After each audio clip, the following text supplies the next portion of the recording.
May nag-reach out, follow up lang nag-reach out na po ba kayo dun kay Coach Tab to have him explain kung ano yung wisdom ng kanyang coaching style?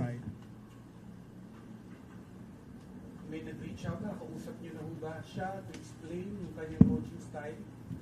On the part of the UAAP, I mean, kasi just like any, of course, this is a very tragic incident, no? But first, unang-una, the Ateneo requested for privacy and space, no? That's very important. But of course, something tragic happened. But I don't think it's prudent right now to rush. And besides, may initially, ang first line na namin is really through the representatives, no? To hear their side. May protocol kaming sinusunod eh. Pag hindi ma-said, then that's the time we take action. But for now, because of the sensitivity of the issue, the requested space, ito muna kung saan kami nakalugar internally UAP, ano ba ang pwede nating gawin, organizational muna kung if possible, and again aligning with the PSC, with their efforts and all our resources and our collective minds. Hopefully we can have a just solution to this very tragic incident. Do you have the power to preventively suspend him pending investigation? UAP.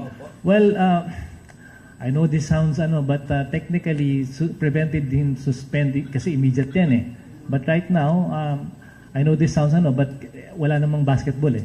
So there's nothing to suspend initially, no? So whatever preventive suspension, I don't know whether or not their institution will do that. It's really based on their prerogative.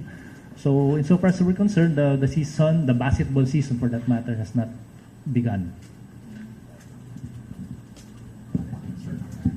Last two questions.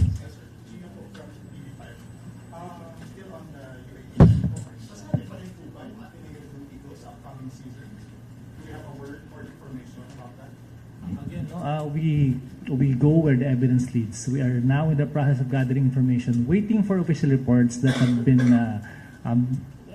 undergoing, no? And I believe Ateneo has already made a statement as well, page 2 of their June 9, 2026 statement, that they have cooperated with the NBI and CIDG. So kailangan po yung mga reports yan. Even as kanina, we're very careful when organizing, ano bang pwede natin gawin? Hindi lang experts dito. Wala pang Ateneo. So we cannot pass on judgment this early. Okay, not to trivialize what happened, but again, elementary due process states that everyone should be heard. And the expertise of each agency should be considered. So not to pass judgment also. I know you're very careful right now, pero wala pa tayong nakikita possible sanctions talaga. So sa tanong lang yung tanong ni Kuya Mark Salazar, sanctions for Coach Bob.